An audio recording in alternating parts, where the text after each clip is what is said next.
السلام علیکم ورحمۃ اللہ وبرکاتہ۔ محترم ناظرین کرام، نوی ممبئی کے کھارگھر میں جاری 6 روزہ عالمی تبلیغی اجتماع میں ہزاروں کی تعداد میں مسلمان شرکت کر رہے ہیں، جہاں ایمان و یقین کی مجلسیں منعقد ہو رہی ہیں اور تبلیغی جماعت کے اکابرین شرکاء کو دین کی بنیادی تعلیمات اور عملی زندگی میں اس پر عمل پیرا ہونے کی ہدایات دے رہے ہیں۔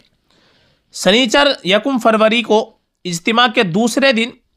امیر تبلیغی جماعت مولانا سعد کاندھلوی نے علماء کی خصوصی مجلس سے خطاب کرتے ہوئے کہا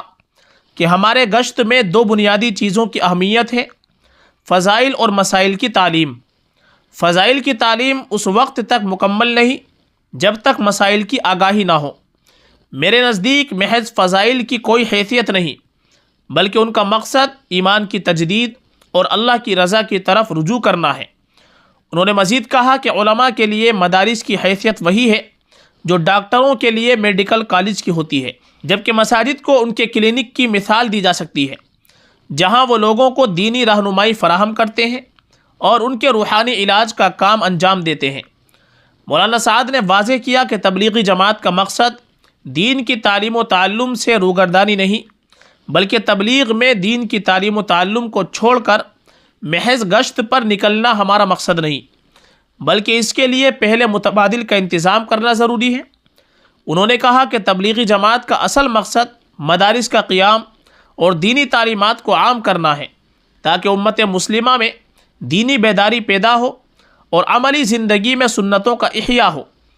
تبلیغی اجتماع میں ایمان و یقین کی مجلسوں کا خصوصی اہتمام کیا گیا، جہاں اکابر علماء کرام نے دین کی بنیادی تعلیمات پر روشنی ڈالی۔ قبل ازیں بعد نماز فجر مولانا الیاس صاحب نے خطاب کیا۔ انہوں نے ایمان کی محنت پر بیان کرتے ہوئے مولانا الیاس صاحب نے فرمایا، حضرت ابراہیم اور حضرت اسماعیل علیہ السلام کے واقعے سے پتہ چلتا ہے کہ اللہ تعالیٰ کی قدرت پر جب یقین کامل ہوگا تو اللہ جل جلالہ و عم نوالہ باوجود دنیا کے تمام وسائل اور اسباب کے نہ ہونے کے بھی کامیاب کر کے دکھائے گا، اور جب یقین اللہ سے ہٹ کر اسباب پر ہوگا تو اللہ کی قدرت کا پھر مشاہدہ نہیں کر سکتا۔ بعد ظہر مولانا فاروق صاحب نے کام کی اہمیت پر بیان کرتے ہوئے فرمایا، اس چلت پھرت سے یہ چاہا جا رہا ہے کہ ایک اللہ سے ہونے کا یقین دلوں میں بیٹھ جائے تو تمام ناکامیوں کی شکلوں میں بھی اللہ تعالیٰ کامیاب کر کے دکھائے گا۔ جبکہ بعد نماز عصر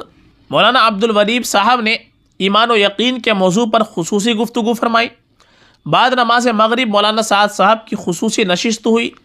جس میں انہوں نے تبلیغی کام کی افادیت، امت کے موجودہ حالات اور دینی بیداری کے موضوع پر تفصیلی خطاب کیا۔ بیانات میں اس بات پر زور دیا گیا کہ تبلیغی جماعت کا اصل کام امت کے ہر فرد کو اللہ کے قریب کرنا، دین کی بنیادی باتوں سے روشناس کرانا اور عملی طور پر قرآن و حدیث کے مطابق زندگی گزارنے کی ترغیب دینا ہے۔